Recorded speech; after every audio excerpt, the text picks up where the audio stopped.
ನಮಸ್ಕಾರ. ವಿ4 with you ಎಂದೆಂದಿಗೂ ನಿಮ್ಮೊಂದಿಗೆ ಈ ವಿಶೇಷ ಕಾರ್ಯಕ್ರಮದಲ್ಲಿ ಕಳೆದ ಹಲವು ಎಪಿಸೋಡ್ಗಳಲ್ಲಿ ನಾವು ವಿಶೇಷ ಅತಿಥಿಗಳೊಂದಿಗೆ ಜನಪ್ರತಿನಿಧಿಗಳು, ರಾಜಕೀಯ ಮುಖಂಡರುಗಳು, ಗಣ್ಯರ ಜೊತೆ ನಿಮ್ಮ ಮುಂದೆ ಬಂದಿದ್ದೆವು.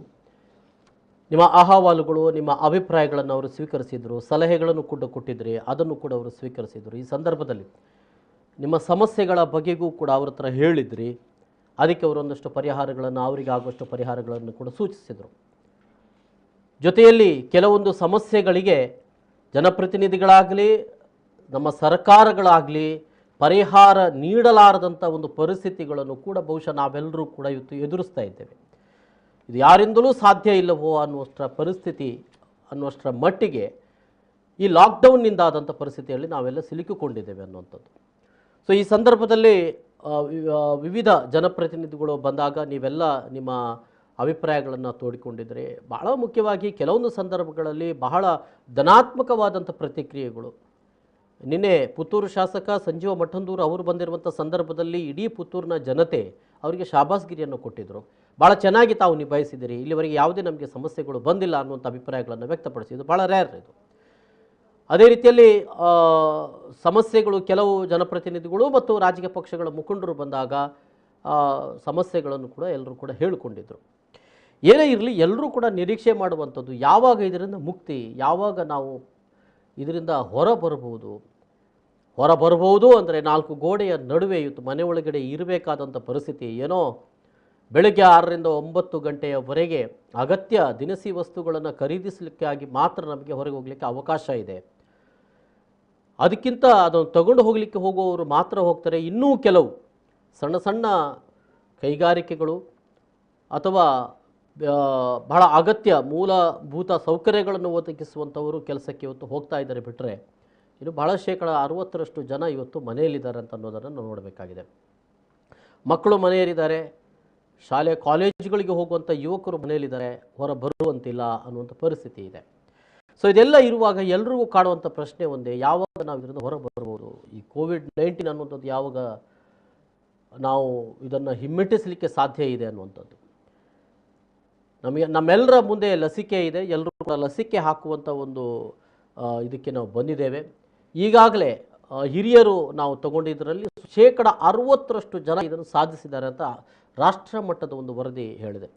60% ಮಂದಿ ನಮ್ಮ ಹಿರಿಯರು, 60 ವರ್ಷಕ್ಕಿಂತ ಮೇಲ್ಪಟ್ಟವರು ಇದು ಲಸಿಕೆಯನ್ನು ತೆಗೆದುಕೊಂಡಿದ್ದಾರೆ ಅನ್ನೋದು. ಇನ್ನು 45ರಿಂದ ಏನು ಲಸಿಕೆಯನ್ನು ತೆಗೆದುಕೊಂಡಿದ್ದಾರೆ 30% ಕೂಡ ದಾಟಲಿಲ್ಲ. ಇದು ಭಾಳ ದೊಡ್ಡ ಸಂಖ್ಯೆ ಅವರಿದ್ದಾರೆ. ಇನ್ನು ಫಸ್ಟ್ ಡೋಸ್ ತಗೊಂಡವರು ಇದ್ದಾರೆ, ಆದರೆ ಅವರಿಗೆ ಸೆಕೆಂಡ್ ಡೋಸ್ ತಗೊಳ್ಳಿಕ್ಕೆ ಸಾಧ್ಯ ಆಗಲಿಲ್ಲ. ಫಸ್ಟ್ ಡೋಸ್ನಿಂದ ಸೆಕೆಂಡ್ ಡೋಸ್ಗೆ ಎಷ್ಟು ದಿನಗಳ ಅಂತರ ಅನ್ನುವಂಥ ಒಂದು ಪ್ರಶ್ನೆ ಇವತ್ತು ಕಾಡುತ್ತಾ ಇದೆ. 30ರಿಂದ 40-45 ದಿನಗಳವರೆಗೆ ಕಾಯ್ತಾ ಇರುವವರು ಇದ್ದಾರೆ. ಅದಕ್ಕಿಂತ ಹೆಚ್ಚು ದಿನಗಳನ್ನು ಕಾಯ್ತಾ ಇರುವವರೆಲ್ಲ ಪ್ರಶ್ನೆಗಳು ಕಾಡ್ತಾ ಇರುವಂಥದ್ದು, ಇನ್ನು ಎಷ್ಟು ದಿನ ನಾವು ಕಾಯಬೇಕು ಮತ್ತು ಅದರ ದಿನದ ಅಂತರಗಳು ಎಷ್ಟು ದಿನದೊಳಗೆ ನಾವು ತೆಗೆದುಕೊಳ್ಳಬೇಕಾಗಿದೆ ಅನ್ನೋ ಪ್ರಶ್ನೆಗಳು ಕೂಡ. ಇದೇ ಸಂದರ್ಭದಲ್ಲಿ ಈಗ 18+ ತೆಗೆದುಕೊಳ್ಬೇಕು ಅಂತ ಒಮ್ಮೆ ಉದ್ಘಾಟನೆ ಆಯಿತು, ಕೆಲವರು ತಗೊಂಡ್ರು, ಆದರೆ ಅದನ್ನೀಗ ಮತ್ತೆ ನಿಲ್ಲಿಸಲಾಗಿದೆ.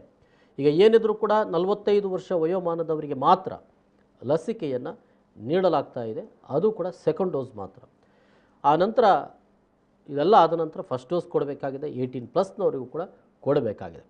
ಇದೇ ಸಂದರ್ಭದಲ್ಲಿ ಏನು ನಾವು ಈಗ ಇದರಿಂದ ಮುಕ್ತಿ ಹೊಂದಬಹುದೇ ಅಂದರೆ, ಇಲ್ಲ ಮತ್ತೆ 2 ತಿಂಗಳು ಲಾಕ್ಡೌನ್ ಹಾಕಬೇಕಾದಂಥ ಪರಿಸ್ಥಿತಿ ಅಂತ ಒಂದು ವರದಿಯಾಗಿದ್ದರೆ, ಇಲ್ಲ ಇದರಿಂದ ನಾವು ಸ್ವಲ್ಪ ಸಡಿಲಗೊಳ್ಳಬಹುದು ಅಂತನ್ನುವಂಥದ್ದು ಮತ್ತೊಂದು ವರದಿಯಾಗಿದೆ.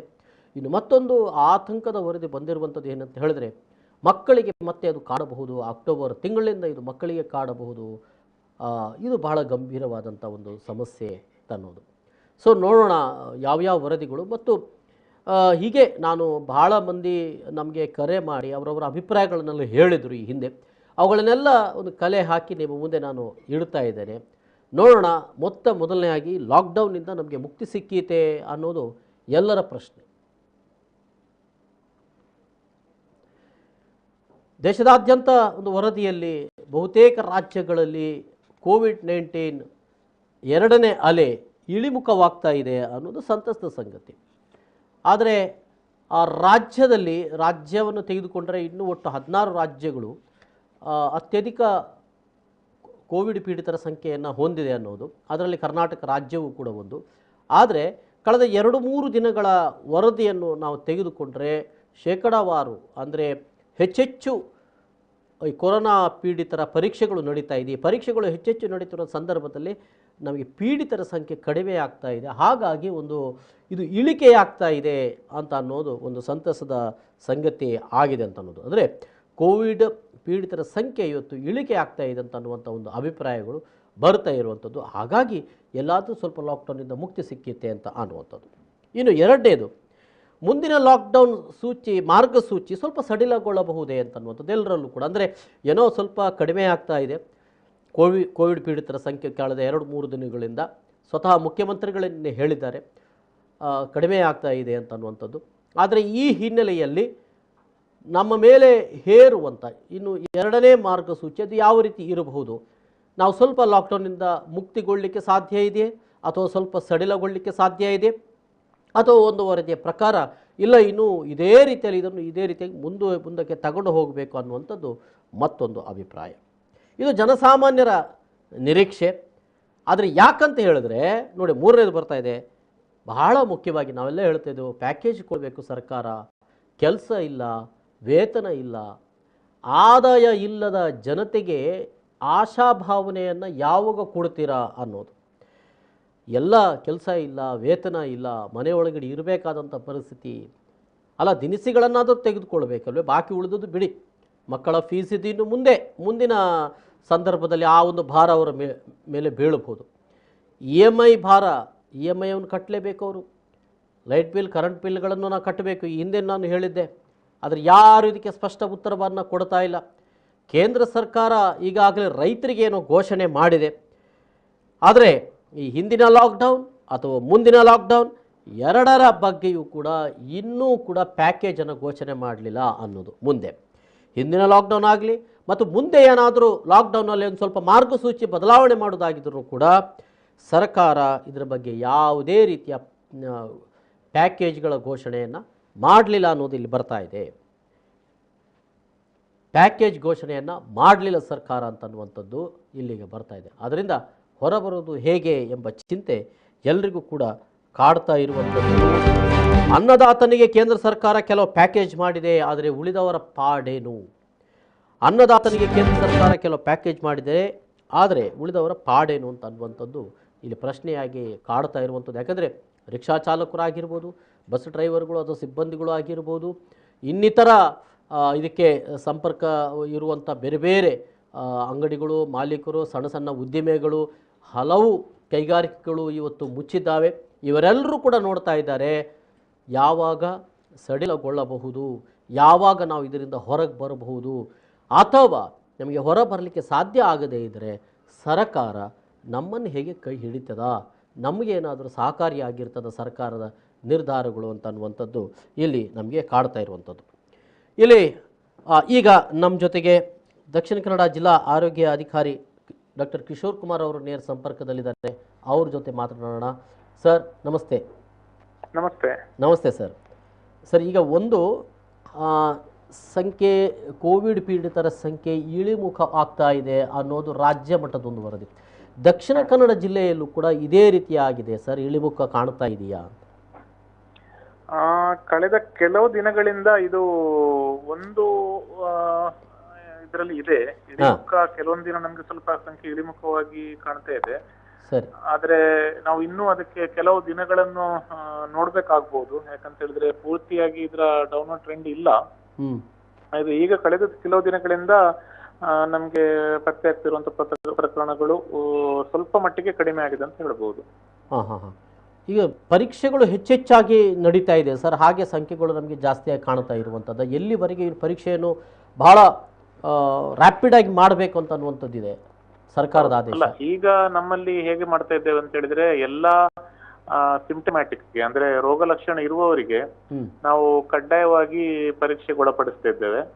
ಜೊತೆಗೆ ಪರೀಕ್ಷೆ ನಡೆಸಿದ ನಂತರ ಪಾಸಿಟಿವ್ ಬಂದವರಿಗೆ ಅವರ ಪ್ರೈಮರಿ ಕಾಂಟ್ಯಾಕ್ಟ್ ಯಾರಿದ್ದಾರೆ ಅವರೆಲ್ಲರಿಗೂ ಕೂಡ ನಾವು ಕಡ್ಡಾಯವಾಗಿ ಪರೀಕ್ಷೆ ಒಳಪಡಿಸ್ತಿದ್ದೇವೆ. ಈ ರೀತಿ ನಾವು ಹೆಚ್ಚಾಗಿ ಯಾರಿಗೆ ರೋಗ ಲಕ್ಷಣ ಇದೆ ಅವರನ್ನೇ ಸಂಪರ್ಕ ಮಾಡಿಕೊಂಡು ಅವರ ರಕ್ತ ಪರೀಕ್ಷೆಯನ್ನು ಮಾಡಿಸ್ತಾ ಇದ್ದೇವೆ. ಸೊ ಇದು ಒಂದು ಮತ್ತೆ ಈಗ ನಮ್ಮಲ್ಲಿ ಏನಾಗಿದೆ ಅಂತ ಹೇಳಿದ್ರೆ ಒಬ್ರು ಮನೆಯಲ್ಲಿ ಒಂದು ಪಾಸಿಟಿವ್ ಬಂದ್ರೆ ಅವರ ಸಂಪರ್ಕದಲ್ಲಿ ಹೆಚ್ಚಿನವರು ಸಿಂಪ್ಟಮ್ಯಾಟಿಕ್ ಆಗಿರ್ತಾರೆ.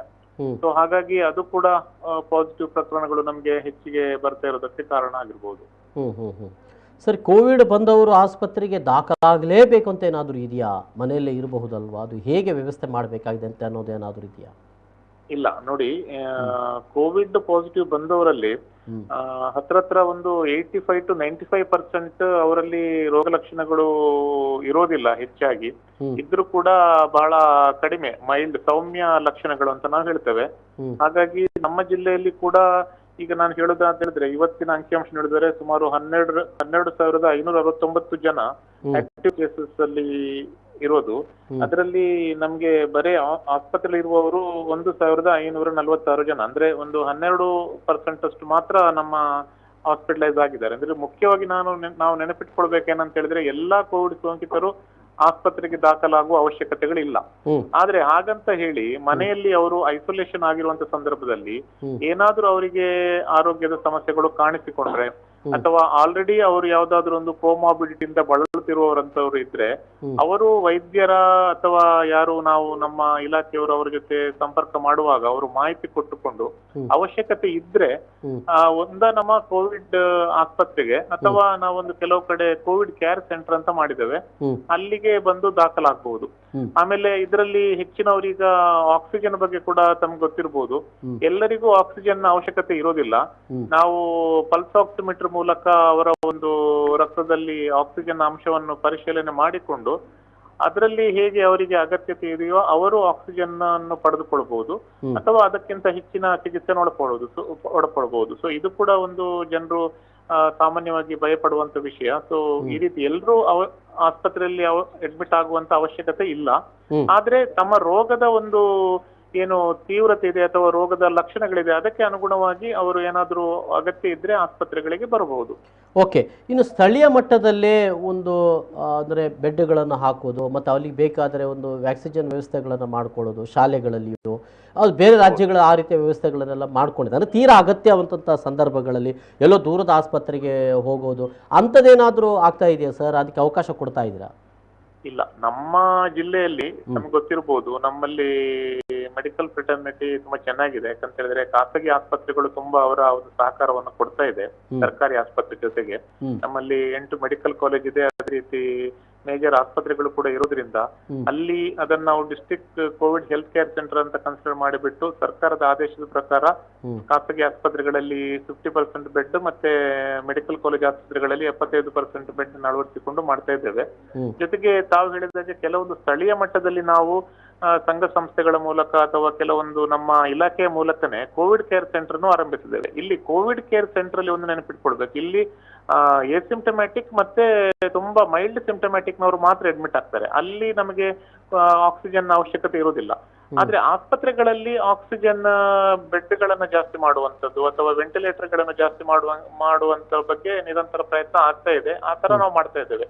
ನಾವು ಹೇಳಿದಾಗೆ ಸ್ಥಳೀಯ ಮಟ್ಟದಲ್ಲಿ ಸ್ಕೂಲ್ಗಳಲ್ಲಿ ಈ ರೀತಿಯ ಆಕ್ಸಿಜನ್ ಅನ್ನು ಅಳವಡಿಸುವುದು ಅದು ಸೂಕ್ತ ಅಲ್ಲ. ಯಾಕಂತ ಹೇಳಿದ್ರೆ ಅದಕ್ಕೆ ವೈದ್ಯರು ಬೇಕಾಗ್ತಾರೆ, ಅದೇ ರೀತಿ ನಮ್ಮ ದಾದಿಯರು ಕೂಡ ಬೇಕಾಗ್ತಾರೆ. ಶಾಲೆಗಳಲ್ಲಿ ನಾವು ಈ ರೀತಿ ವೆಂಟಿಲೇಟರ್ ಅಥವಾ ಆಕ್ಸಿಜನ್ ವ್ಯವಸ್ಥೆ ಮಾಡೋದು ಅದು ನಮ್ಮ medically it's not advisable also. Yes. ಈಗ ಒಂದು ಭಾಳ ಮುಖ್ಯ ಸರ್, ಅಂದರೆ ಎಲ್ಲರೂ ಈ ವೆಂಟಿಲೇಷನ್ ಅಲ್ಲಿ ಹೋಗೋವರಿಗೆ ಆಗಬಾರ್ದು ಅಥವಾ ICUಗೆ ಹೋಗೋವರಿಗೆ ಆಗಬಾರ್ದು ಅನ್ನುವಂಥದ್ದು. ಸೊ ಆದರೂ ಕೂಡ ಕೋವಿಡ್ ಬಂದ ಕೂಡಲೇ ಒಂದು ರೀತಿಯ ಆತಂಕಕ್ಕೊಳಗಾಗಿ ಒಂದು ರೀತಿಯ ಅದಕ್ಕೆ ICUಗೆ ಹೋಗಬೇಕು ಅನ್ನೋಂಥದ್ದು, ಅಂದರೆ ಬೆಂಗಳೂರಿನಲ್ಲಿ ನಡೆದಿರುವಂಥ ಘಟನೆಗಳು ಇದ್ದಕ್ಕಿದ್ದಾಗೆ ಆಸ್ಪತ್ರೆಗಳು ತುಂಬಿರೋದು, ಹಾಗಾದ್ರೆ ಕಂಪೇರ್ ಮಾಡಿದ್ರೆ ನಮ್ಮಲ್ಲಿ ಕಡಿಮೆಯಾ ಅಂತ ಕರಾವಳಿ ಜಿಲ್ಲೆಗಳಲ್ಲಿ? ಹೌದು ನೋಡಿ, ಒಂದು ತಾವು ಹೇಳಿದಾಗೆ ಭಯದಿಂದ ಹೆಚ್ಚಿನವರು ಒಂದು ರೀತಿಯ ಉದ್ವೇಗಕ್ಕೆ ಒಳಗಾಗಿ ಬಿಟ್ಟು ನನ್ಗೇನು ಆಕ್ಸಿಜನ್ ಅಗತ್ಯ ಇದೆ ಅನ್ನುವಂತರ ಒಂದು ಭಯದಿಂದ ಆಸ್ಪತ್ರೆಗೆ ದಾಖಲಾಗ್ತಾರೆ. ಅದಕ್ಕೋಸ್ಕರ ನಾವು ಹೇಳ್ತಾ ಇರೋದು ಎಲ್ಲರಿಗೂ ಕೂಡ ಈ ತರ ತೊಂದರೆ ಆಗೋದಿಲ್ಲ. ಆದ್ರೂ ಕೂಡ ನಾವು ಪಾಸಿಟಿವ್ ಅಂತ ಸೋಂಕಿತರಾದ್ಮೇಲೆ ಒಂದು ನಮ್ಮಲ್ಲಿ ಏನು ಪಲ್ಸ್ ಆಕ್ಸಿಮೀಟರ್ ಮೂಲಕ ನಾವು ನಮ್ಮಲ್ಲಿ ಆಕ್ಸಿಜನ್ ಸ್ಯಾಚುರೇಷನ್ ನೋಡ್ತಾ ಇರ್ಬೋದು. ಇನ್ನೊಂದು ಕೆಲವೊಂದು ನಾವು ಡೇಂಜರ್ ಸೈನ್ಸ್ ಅಂತ ಹೇಳ್ತೇವೆ. ಅಂತ ಹೇಳಿದ್ರೆ ಸ್ವಲ್ಪ ಮಾತನಾಡಿದಾಗ ಸುಸ್ತಾಗುವಂತದ್ದು, ಅಥವಾ ನಾವು 6 minute ವಾಕ್ ಅಂತ ಹೇಳ್ತೇವೆ, ನಮ್ಮ ಮನೆ ಒಳಗಡೆ ಒಂದು 6 ನಿಮಿಷ ನಡೆದಾಡಿದಾಗ ಎದುಸಿರು ಬರುವಂತದ್ದು ಇರ್ಬೋದು, ಅಥವಾ ಇನ್ನೇನಾದ್ರೂ ಅವರು ಆಲ್ರೆಡಿ ಬಳಲುತ್ತಿರುವಂತ ಏನಾದ್ರೂ ಹಾರ್ಟ್ ಪ್ರಾಬ್ಲಮ್ ಇರ್ಬೋದು, ಅಥವಾ BP ಇರ್ಬೋದು, ಡಯಾಬಿಟಿಸ್ ಇರ್ಬೋದು, ಈ ತರದವರಿಗೆಲ್ಲ ನಾವು ಕೋಮಾಬಿಡಿಟ್ ಅಂತ ಹೇಳ್ತೇವೆ. ಅಂತವರು ಅವಶ್ಯಕತೆ ಇರುವಾಗ ಆಸ್ಪತ್ರೆಗೆ ಬಂದು ದಾಖಲಾಗಬಹುದು. ಇದು ಒಂದನೇದು. ನಾವು ಆರಂಭಿಕ ಹಂತದಲ್ಲಿ ನಾವು ಕೆಲವೊಂದು ನಮ್ಮ ಶ್ವಾಸಕೋಶಕ್ಕೆ ಲಂಗ್ಸಿನ ಪೂರೈಕೆಯ ಬಗ್ಗೆ ಸರಿಯಾಗಿ ನಾವು ಚಿಕಿತ್ಸೆ ನೋಡಿದ್ರೆ, ಅಥವಾ ನಾವು ಸರಿಯಾದ ಸಮಯದಲ್ಲಿ CT ಮಾಡ್ತೇವೆ, ಚೆಸ್ಟ್ ಇದು, ಅದರ ಮೂಲಕ ನಮ್ಗೆ ಕೆಲವೊಂದ್ಸಲ ಪತ್ತೆ ಆಗ್ಬಹುದು ಆರಂಭಿಕ ಹಂತದಲ್ಲಿ. ಆಗ್ಲೇ ನಾವು ಅದಕ್ಕೆ ಸೂಕ್ತ ಚಿಕಿತ್ಸೆ ಕೊಟ್ರೆ ಅದರ ನಂತರ ಅದು ಸಿವಿಯರ್ ಆಗುವುದನ್ನು, ಅದು ಉಲ್ಬಣ ಆಗುವುದನ್ನು ನಾವು ಖಂಡಿತವಾಗಿ ತಪ್ಪಿಸ್ಕೊಳ್ಬಹುದು. ರೋಗದ ಹಂತದ ಕೊನೆ ಹಂತದಲ್ಲಿ ವೆಂಟಿಲೇಟರ್ ಗಳ ಬಳಕೆ ಆಗ್ತದೆ. ಸೊ ವೆಂಟಿಲೇಟರ್ ಗೆ ಹೋದ ಮೇಲೆ ನಮಗೆ ಯೂಶುವಲಿ ಅದರ ರಿಕವರಿ ರೇಟ್ ಸ್ವಲ್ಪ ಕಡಿಮೆ ಇರ್ತದೆ. ಸೊ ಆರಂಭಿಕ ಹಂತದಲ್ಲೇ ನಾವು ಇದನ್ನು ಪತ್ತೆ ಹಚ್ಚಿದ್ರೆ ತಡೆಗಟ್ಟಬಹುದು. ಇದಕ್ಕೆ ಜನರ ಸಹಕಾರ ಕೂಡ ಮುಖ್ಯ. ಯಾಕಂತ ಹೇಳಿದ್ರೆ ತಮ್ಮಲ್ಲಿ ಈ ತರ ಏನಾದ್ರು ರೋಗ ಲಕ್ಷಣಗಳು ಇದ್ರೆ ಅವರು ಮುಚ್ಚಿಡಬಾರ್ದು. ಅವರು ಹೆದರಿಕೊಂಡು ನಮ್ಮ ಡಾಕ್ಟರ್ಸ್ ಹತ್ರ ಆಗ್ಲಿ ಅಥವಾ ನಮ್ಮ ಹೆಲ್ತ್ ಕೇರ್ ವರ್ಕರ್ಸ್ ಆದ್ರೆ ಇದನ್ನು ಹೇಳದೇ ಇದ್ರೆ, ಸೊ ಆ ಸಂದರ್ಭದಲ್ಲಿ ಏನಾಗ್ತದೆ ಅಂತ ಹೇಳಿದ್ರೆ ಇದು ಮುಂದಿನ ಹಂತಕ್ಕೆ ಹೋಗ್ಬೋದು. ಆಗ ಇದನ್ನು ಒಂದು ಸರಿಯಾದ ಸೂಕ್ತ ಚಿಕಿತ್ಸೆ ಮೂಲಕ ರೋಗಿಯ ಪ್ರಾಣವನ್ನು ಉಳಿಸುವುದು ವೈದ್ಯರಿಗೂ ಕೂಡ ಸ್ವಲ್ಪ ಸವಾಲಾಗಿ ಕಾಣಬಹುದು. ಸೊ ಅದಕ್ಕೋಸ್ಕರ ಪ್ರತಿಯೊಬ್ಬರಲ್ಲಿ ಹೇಳುವಂತದ್ದು, ಭಯ ಪಡುವಂತ ಅವಶ್ಯಕತೆ ಇಲ್ಲ.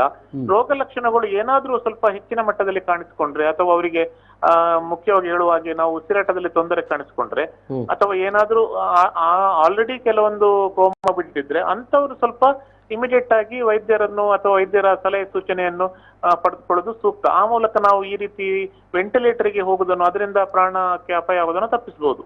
Yes sir. ಈಗ ವ್ಯಾಕ್ಸಿನ್ ಬಗೆಗೆ ಬಹಳ ಮಂದಿ ಮೊದಲ ಡೋಸ್ ಹಾಕೊಂಡಿದ್ದಾರೆ, ಎರಡನೇ ಡೋಸ್ ಹಾಕಿಕೊಳ್ಳಿಲ್ಲ, ಇಂತಿಷ್ಟು ವಾರಗಳ ಒಂದು ಅಂತರ ಇದೆ ಅಂತ ಹೇಳಲಾಗಿತ್ತು. ಅವರಿಗೆ ಅಂತರಗಳು ಜಾಸ್ತಿ ಆಗ್ತಾ ಇದೆ. ಸೊ ಇನ್ನು ಜಾಸ್ತಿ ಆದರೆ ಮೊದಲ ಡೋಸ್ ಕೊಟ್ಟದ್ದು ವೇಸ್ಟ್ ಆಗ್ತದಾ ಅನ್ನುವಂಥ ಕೆಲವು ಪ್ರಶ್ನೆಗಳು, ಆತಂಕಗಳು ಕಾಡ್ತಾ ಇರುವಂಥದ್ದು. ಏನ್ ಹೇಳ್ತೀರಿ ಸರ್ ಇದಕ್ಕೆ? ಇಲ್ಲ ನೋಡಿ, ವ್ಯಾಕ್ಸಿನ್ ಅನ್ನುವಂಥದ್ದು ನಮ್ಮ ದೇಶದಲ್ಲಿ ಈಗ ಜನವರಿ 16ಕ್ಕೆ ಆರಂಭ ಆಯ್ತು. ಆರಂಭದಲ್ಲಿ ನಾವು ಹೆಲ್ತ್ ಕೇರ್ ವರ್ಕರ್ಸ್ಗೆ ಕೊಟ್ವಿ, ಆಮೇಲೆ ಫ್ರಂಟ್ ಲೈನ್ ವರ್ಕರ್ಸ್ಗೆ ಅಂತ. ಸೊ ಆವಾಗ ನಮ್ಮಲ್ಲಿ ಹೆಚ್ಚಿನ ಸಂಖ್ಯೆಯಲ್ಲಿ ವ್ಯಾಕ್ಸಿನ್ ಲಭ್ಯತೆ ಇತ್ತು. ನಾವು 60 ವರ್ಷಕ್ಕಿಂತ ಮೇಲ್ಪಟ್ಟವರಿಗೆ ಮತ್ತೆ ಕೋಮಾಬಿಡಿಟಿ ಇರುವವರಿಗೆ, ಅದೇ ರೀತಿ 45 ವರ್ಷಕ್ಕಿಂತ ಮೇಲ್ಪಟ್ಟವರಿಗೆಲ್ಲ ಕೊಡುವಾಗ ಆರಂಭದಲ್ಲಿ ನಮ್ಗೆ ಜನರು ಸ್ವಲ್ಪ ಬರ್ತಾ ಇರಲಿಲ್ಲ ಕೆಲವೊಂದು ಕಾರಣಗಳಿಂದ. ಒಂದು, ಅವರಿಗೆ ವ್ಯಾಕ್ಸಿನೇಷನ್ ಬಗ್ಗೆ ಭಯ ಇತ್ತು, ಕೆಲವರಿಗೆ ವ್ಯಾಕ್ಸಿನೇಷನ್ ಎಫಿಕಸಿ ಬಗ್ಗೆ ಕೂಡ ಕೆಲವೊಂದು ಸಂಶಯ ಇತ್ತು, ಅದರಿಂದಾಗಿ ಬರಲಿಲ್ಲ. ಸೊ ಹಾಗಾಗಿ ನಾವು ವ್ಯಾಕ್ಸಿನ್ ಕೂಡ ಅನ್ನುವಂಥದ್ದು ಅದಕ್ಕೊಂದು ಎಕ್ಸ್ಪೈರಿ ಅನ್ನುವಂಥದ್ದು ಇರ್ತದೆ. ತುಂಬಾ ನಾವು ಪ್ರಮಾಣದಲ್ಲಿ ಪ್ರೊಡ್ಯೂಸ್ ಮಾಡಿಟ್ಕೊಂಡ್ರೆ ಜನರು ಅದನ್ನು ಆ ಸಮಯದಲ್ಲಿ ತಗೊಳ್ಳದೇ ಇದ್ರೆ ಮತ್ತೆ ಅದು ನಾವು ಉತ್ಪಾದನೆ ಮಾಡಿದ್ದು ಕೂಡ ಇದಾಗುತ್ತೆ. ಸೊ ಅದರಿಂದಾಗಿ ಸರ್ಕಾರ ಕೂಡ ಒಂದು ಲಿಮಿಟೆಡ್ ನಂಬರ್ಸ್ ಅಲ್ಲಿ ಮಾಡ್ತಾ ಇತ್ತು ಆರಂಭದಲ್ಲಿ. ಆದ್ರೆ ಆನಂತರ ಡಿಮಾಂಡ್ ಜಾಸ್ತಿ ಆದಾಗ ಹೆಚ್ಚಿನ ಪ್ರಮಾಣದಲ್ಲಿ ಈಗಲೂ ಮಾಡ್ತಾ ಇದ್ದಾರೆ. ಬಟ್ ಈಗ ಜನರಿಗೆ ನಾವು ಹೆಚ್ಚಿನ ಗುಂಪಿನ ಜನರಿಗೆ ಮಾಡ್ತಾ ಇರೋದ್ರಿಂದ ಸ್ವಲ್ಪ ಈ ರೀತಿಯ ಒತ್ತಡ ಆಗಿದೆ. ಸೊ ಅದರಿಂದಾಗಿ ವ್ಯಾಕ್ಸಿನ್ ಅನ್ನುವಂಥದ್ದು ಸ್ವಲ್ಪ ನಮಗೆ ಲಿಮಿಟೆಡ್ ಸಪ್ಲೈ ಆಗ್ತಾ ಇದೆ, ಇದಂತೂ ನಿಜ. ಎರಡನೇದು, ನೀವ್ ಹೇಳಿದ್ರಿ ಅದರ ಡೋಸೇಜ್ ಇದು ಡ್ಯೂರೇಷನ್ ಅಂತ. ನಾವು ಯೂಶುವಲಿ ಆರಂಭದಲ್ಲಿ ಕೋವಿಶೀಲ್ಡ್ ಬಂದಾಗ 28 ದಿನಗಳಿಗೆ ಕೊಡ್ಬೇಕಂತ ಹೇಳಿದ್ವಿ. ಬಟ್ ಆಮೇಲೆ 6 to 8 weeks ಅಥವಾ 8 to 10 weeks ಅಂತ ನಾವು ಯಾಕೆ ಇದು ಮಾಡ್ತೇವೆ ಅಂತ ಹೇಳಿದ್ರೆ, ಫಸ್ಟ್ ಡೋಸ್ ಕೊಟ್ಟು ಅದರ ಒಂದು ಎಫಿಕಸಿ ಅಥವಾ ಅದರದೊಂದು ಪರಿಣಾಮ ಅನ್ನುವಂಥದ್ದು ನೋಡ್ತೇವಲ್ಲ, ಅದು ನಮಗೆ ಒಂದು ತಿಂಗಳ ಮೊದಲೇ ಕೊಟ್ಟರೆ ನಾವು ಅದು ಒಳ್ಳೇದು ಆತರ ಏನಿಲ್ಲ. ನಮ್ಗೆ ಅದರ ಒಂದು ಅವಧಿ ಜಾಸ್ತಿ ಆದ್ರೆ ಮೊದಲ ಡೋಸ್ ಕೊಟ್ಟಿರೋದೇನು ವೇಸ್ಟ್ ಆಗುದಿಲ್ಲ. ಯಾಕಂದ್ರೆ ಮೊದಲ ಡೋಸ್ ಕೊಟ್ಟಾಗ ಒಂದು ಪ್ರಮಾಣದ ಇಮ್ಯುನಿಟಿ ನಮ್ಮ ದೇಹದಲ್ಲಿ ಡೆವಲಪ್ ಆಗಿರ್ತದೆ. ಅದಕ್ಕೆ ಪೂರಕವಾಗಿ ಸಪೋರ್ಟಿವ್ ಆಗಿ ನಾವು ಎರಡನೇ ಡೋಸ್ ಅನ್ನು ಕೊಡ್ತೇವೆ. ಸೊ ಎರಡನೇ ಡೋಸ್ ಕೊಟ್ಟಿರೋದು ಆಡ್ ಆನ್ ಆಗ್ತದೆ ಅದಕ್ಕೆ. ಮೊದಲನೇ ಡೋಸಿನಿಂದ ಬಂದಂತ ಇಮ್ಯುನಿಟಿ ಏನಿದೆ ಅಲ್ಲ, ಅದಕ್ಕೆ ಆಡ್ ಆನ್ ಆಗಿಕೊಂಡು ಹೋಗ್ತದೆ. ಮೊದಲನೇ ಡೋಸ್ ಕೊಟ್ಟಿರೋದು ವೇಸ್ಟ್ ಆಯ್ತು, ಅಥವಾ ನಮ್ಗೆ ಎರಡನೇ ಡೋಸ್ ತಗೊಂಡಿರೋದೇ ನಮ್ಗೆ ತಡ ಆಗಿರೋದ್ರಿಂದ ಅದನ್ನು ಮೊದಲನೇ ಡೋಸ್ ಆಗಿ ಪರಿವರ್ತನೆ ಮಾಡ್ಬೇಕನ್ನುವಂಥದ್ದು ಸರಿಯಲ್ಲ. ಸೊ ನಾವು ಎರಡನೇ ಡೋಸಿನ ಪ್ರಮಾಣ ಅವಧಿ ಜಾಸ್ತಿ ಆದ್ರೂ ಸಹ ನಾವು ಅದಕ್ಕೆ ಭಯಪಡಬೇಕಾದಂತ ಅವಶ್ಯಕತೆ ಇಲ್ಲ. ಈಗ ಸದ್ಯದ ಒಂದು ಸರ್ಕಾರದ ಮಾರ್ಗಸೂಚಿ ಪ್ರಕಾರ ಕೋವಿಶೀಲ್ಡ್ ಗೆ ನಾವು 6 to 8 weeks ಅಂತ ಹೇಳ್ತಾ ಇದ್ದೇವೆ. ಅದೇ ರೀತಿ ಕೋವ್ಯಾಕ್ಸಿನ್ ಗೆ ನಾವು 4 to 6 weeks ಅಂತ ಹೇಳ್ತಾ ಇದ್ದೇವೆ. ಸೊ ಆ ಸಂದರ್ಭದಲ್ಲಿ ಅವರು ಪಡೆದುಕೊಂಡ್ರೆ ಅಥವಾ ಒಂದೆರಡು ವಾರ ಒಂದೆರಡು ದಿನ ಜಾಸ್ತಿ ಆದ್ರೂ ಕೂಡ ಭಯಪಡುವಂತ ಅವಶ್ಯಕತೆ ಇಲ್ಲ. ಯಾವುದೇ ಕಾರಣಕ್ಕೂ ಫಸ್ಟ್ ಡೋಸ್ ತಗೊಂಡಿರೋದು ವೇಸ್ಟ್ ಅಂತೂ ಆಗುದಿಲ್ಲ. ಅದರಲ್ಲಿ ಉತ್ಪತ್ತಿ ಆದಂತ ಇಮ್ಯುನಿಟಿ ಡೆಫಿನೆಟ್ಲಿ ಇದ್ದೇ ಇರ್ತದೆ. ಎರಡನೇ ಡೋಸ್ ಅಲ್ಲಿ ಕೊಡುವಂತದ್ದು ಅದಕ್ಕೆ ನಾವು ಇನ್ ಎಡಿಷನ್ ಆಗಿ ಟಾಪ್ ಅಪ್ ಆಗಿ ಕೊಡುವಂತ ಒಂದು ಇಮ್ಯುನಿಟಿ. ಅಂದ್ರೆ ಯಾವುದೇ ರೀತಿಯ ಭಯ ಪಡಬೇಕಾದ ಅವಶ್ಯಕತೆ. ಹೌದಲ್ಲ, ಅಂದ್ರೆ ನಾವು ಪಲ್ಸ್ ಪೋಲಿಯೋ ಲಸಿಕೆ ತೆಗೆದುಕೊಳ್ಳುವಂತ ಸಂದರ್ಭದಲ್ಲಿ ಮೊದಲ ಡೋಸ್ ತೆಗೆದುಕೊಂಡ ನಂತರ ಒಂದು ಇಷ್ಟು ದಿನಗಳ ಅಂತರದಲ್ಲಿ ಮತ್ತೆ ಒಂದು ದಿನಾಂಕವನ್ನು ಫಿಕ್ಸ್ ಮಾಡಿರ್ತೇವೆ. ಹೌದು. ಆದ್ರೆ ಇಲ್ಲಿ ಅದು ಸಾಧ್ಯ ಆಗ್ತಾ ಇಲ್ಲ ಈಗ. ಹೌದೌದು. ಸೊ ಹಾಗಾಗಿ ಆ ಒಂದು ರೀತಿಯ ಆತಂಕ, ಅಂದ್ರೆ ಇಷ್ಟು ದಿನಗಳಾಯ್ತಲ್ಲ ಮತ್ತು ನಾನು ತಗೊಳ್ಬಹುದೇ ಇಲ್ಲವೋ? ಇಲ್ಲ, ಅದನ್ನೇ ನಾನು ಹೇಳಿದ್ದು. ಆ ಆತಂಕ ಯಾರು ಕೂಡ ಪಡುವಂತ ಅವಶ್ಯಕತೆ ಇಲ್ಲ. ನಾವು ಏನು ವ್ಯಾಕ್ಸಿನ್ ತಗೊಂಡಿರ್ತೇವಲ್ಲ ಅದಕ್ಕೆ ಮೊದಲೇ ಒಂದು ರೀತಿಯ ಇಮ್ಯುನಿಟಿ ಡೆವಲಪ್ ಆಗಿರೋದ್ರಿಂದ ಅದರಲ್ಲಿ ಯಾವುದೇ, ಯಾಕಂದ್ರೆ ಇಲ್ಲಿವರೆಗೆ ಅದು ಒಂದು ಸೋಂಕಿನಿಂದ ನಮ್ಮನ್ನು ರಕ್ಷಣೆ ಮಾಡಿಕೊಂಡು ಬಂದಿದೆ. ಅದನ್ನ ಮೊದಲು ತಿಳ್ಕೋಬೇಕು. ಮೊದಲನೇ ಡೋಸ್ ತಗೊಂಡು ನನಗೆ ಎರಡನೇ ಡೋಸ್ ತಗೊಂಡಿಕ್ಕೆ ಲೇಟ್ ಆಗಿರೋದ್ರಿಂದ ನನಗೆ ಏನು ಪ್ರಯೋಜನ ಆಗಿಲ್ಲ ಅನ್ನುವಂತ ಭಯ ಯಾರಲ್ಲೂ ಬೇಡ. ಖಂಡಿತವಾಗಿಯೂ ಈಗ ರನ್ನಿಂಗ್ ಏನು ನಮ್ಮ ಒಂದು ಇನ್ಫೆಕ್ಷನ್ ಈಗ ಇದೆ, ಅದರಿಂದ ಅವರಿಗೆ ಒಂದು ರೀತಿಯ ಇಮ್ಯುನಿಟಿ ಖಂಡಿತವಾಗಿ ಡೆವಲಪ್ ಆಗಿರ್ತದೆ. ಎರಡನೇ ಡೋಸ್ ಕೊಟ್ರೆ ಇನ್ನಷ್ಟು ಅದಕ್ಕೆ ಆಡ್ ಆನ್ ಆಗಿ ಅವರಿಗೆ ಮುಂದಕ್ಕೆ ಅದು ಅಪಾಯ ಆಗುವುದನ್ನು ತಪ್ಪಿಸುವುದಕ್ಕೆ ಸಹಾಯ ಮಾಡ್ತದೆ. ಓಕೆ, ಈಗಾಗಲೇ ಕೋವಿಡ್ ಬಂದಿರುವವರು ಬಹುಶಃ ಬಂದಿರಬಹುದು, ಎಲ್ರಿಗೂ ಬಂದಿರಬಹುದು, ದೇಶದಲ್ಲಿ 80% ಜನರಿಗೆ ಬಂದಿರುವಂಥ ಸಾಧ್ಯತೆಗಳು ಇವೆ ಅಂತ ಕಳೆದ ಅವಧಿಯಲ್ಲಿ ನಾವು 1ನೇ ಅಲ್ಲಿಂದ ಹೇಳಿರುವಂಥದ್ದು. ಸೊ ಇಂಥ ಸಂದರ್ಭದಲ್ಲಿ ಅವರಲ್ಲೂ ಕೂಡ ಅದಕ್ಕೆ ರೋಗ ನಿರೋಧಕ ಶಕ್ತಿ ಬಂದಿರ್ತದ ಹೇಗೆ? ಹೌದು, ರೋಗ ಬಂದ ಮೇಲೂ ಅನ್ನುವಂಥದ್ದು ಬರುವಂತದ್ದು ನ್ಯಾಚುರಲ್ ಇಮ್ಯುನಿಟಿ. ಅದು ಸಹಜವಾಗಿ ನಮಗೆ ಒಂದು ಸೋಂಕು ತಗುಲಿದ ಮೇಲೆ ಬರುವಂತದ್ದು ನ್ಯಾಚುರಲ್ ಇಮ್ಯುನಿಟಿ.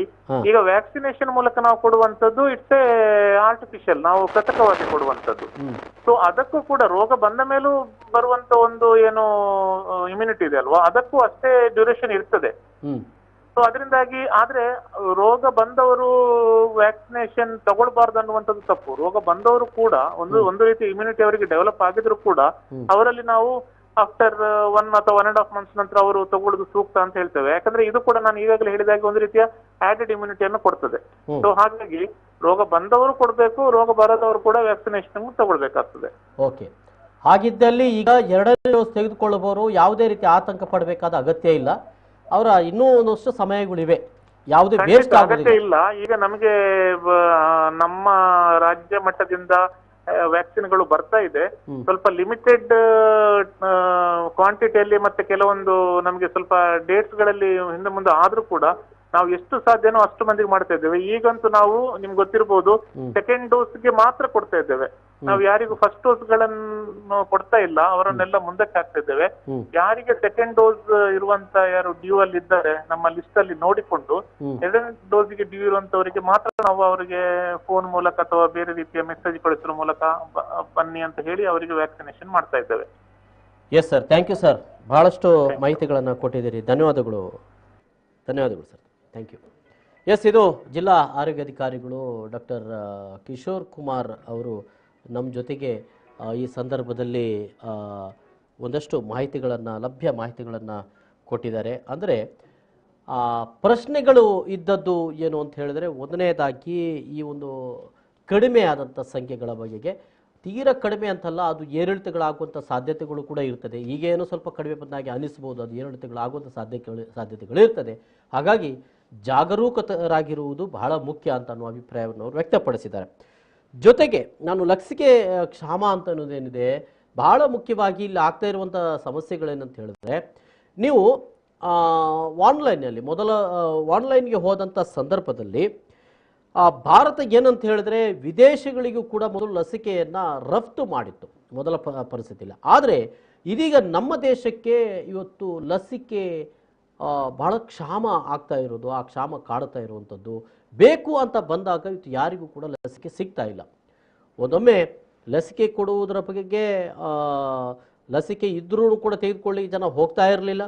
ಇದೀಗ ಲಸಿಕೆ ಇದೆ ಅಂತ ಅನ್ನುವಂಥ ಸಂದರ್ಭದಲ್ಲಿ ಜನ ದುಬ್ಬಾಲು ಬೀಳ್ತಾ ಇದ್ದಾರೆ, ಆದರೆ ಲಸಿಕೆ ಇಲ್ಲ ಅನ್ನುವಂಥ ಪರಿಸ್ಥಿತಿ. ಆನ್ಲೈನಲ್ಲಿ ತಾವುಗಳು ಅದನ್ನು ನೋಂದಣಿ ಮಾಡಬಹುದು ಅಂತ ಹೇಳ್ತಾ ಇದ್ದಾರೆ.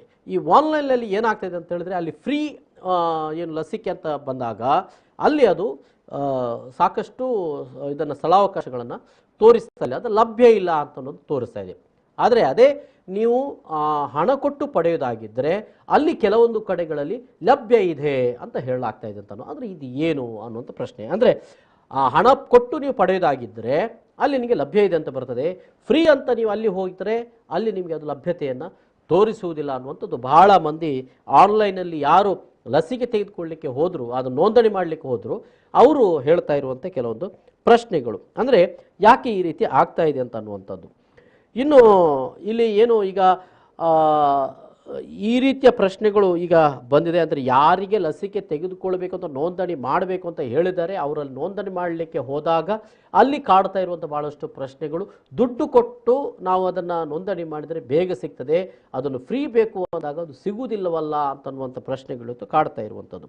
ಈಗಾಗಲೇ ಏನು ಮೊದಲ ಡೋಸ್ ತಗೊಂಡಿದ್ದೇನೆ, ಭಾಳ ದಿನಗಳಾಯಿತು, ವಾರಗಟ್ಟಲೆ ಆಯಿತು, ಹೇಗೆ ಅದು ವೇಸ್ಟ್ ಆಗ್ತದಲ್ವಾ ಅಂತ ಅದಕ್ಕೆ ಜಿಲ್ಲಾ ಆರೋಗ್ಯಾಧಿಕಾರಿಯವರಾದ ಡಾಕ್ಟರ್ ಕಿಶೋರ್ ಕುಮಾರ್ ಅವರು ಬಹಳ ಮಾಹಿತಿಯನ್ನು ಕೊಟ್ಟಿದ್ದಾರೆ. ಅಂದರೆ ಯಾವುದೇ ರೀತಿಯಲ್ಲೂ ನೀವು ಮೊದಲ ಡೋಸ್ ತೆಗೆದುಕೊಂಡಿರುವುದು ಅದು ಎಷ್ಟೇ ದಿನಗಳಾದ್ರೂ ಕೂಡ ಅದು ವೇಸ್ಟ್ ಅಲ್ಲ.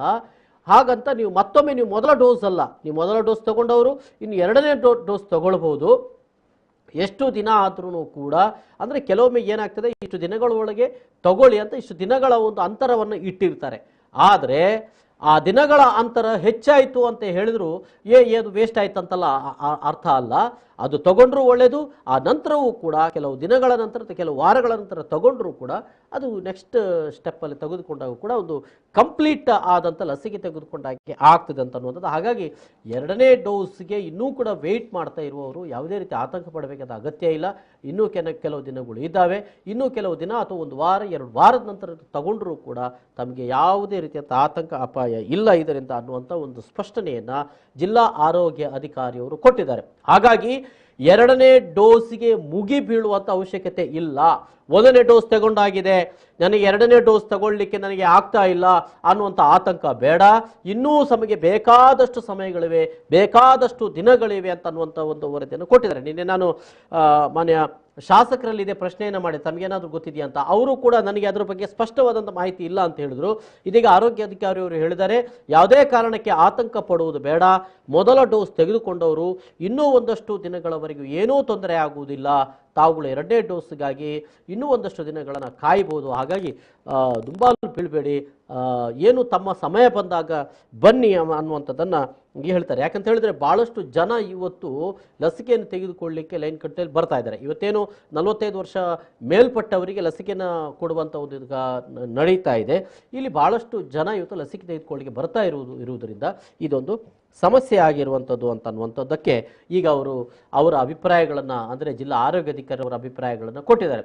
ಒಂದು ಸಣ್ಣ ಬ್ರೇಕ್ ತಗೊಳ್ತಾನೆ ವೀಕ್ಷಕರೇ, ಇನ್ನೂ ಒಂದಷ್ಟು ವಿಚಾರಗಳ ಬಗ್ಗೆ ನಿಮ್ಮ ಗಮನ ಸೆಳೀತಾನೆ, ಮತ್ತೆ ಬರ್ತೇನೆ.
ಮತ್ತೊಮ್ಮೆ ಸ್ವಾಗತ. ಜಿಲ್ಲಾ ಆರೋಗ್ಯ ಅಧಿಕಾರಿಯವರು ಮಾತನಾಡಿ ಬಹಳ ಧೈರ್ಯವನ್ನು ಕೊಟ್ಟಿದ್ದಾರೆ, ಯಾರು ಹೆದರಬೇಕಾಗಿಲ್ಲ. ಮತ್ತು ಕೋವಿಡ್ ಬಂದ ಕೂಡಲೇ ನಾನು ಆಸ್ಪತ್ರೆಗೆ ಹೋಗಲೇಬೇಕು, ಸೇರಲೇಬೇಕು ಅಂತೇನೂ ಇಲ್ಲ, ಮನೆಯಲ್ಲಿ ಕ್ವಾರಂಟೈನಲ್ಲಿ ಇರಬಹುದು.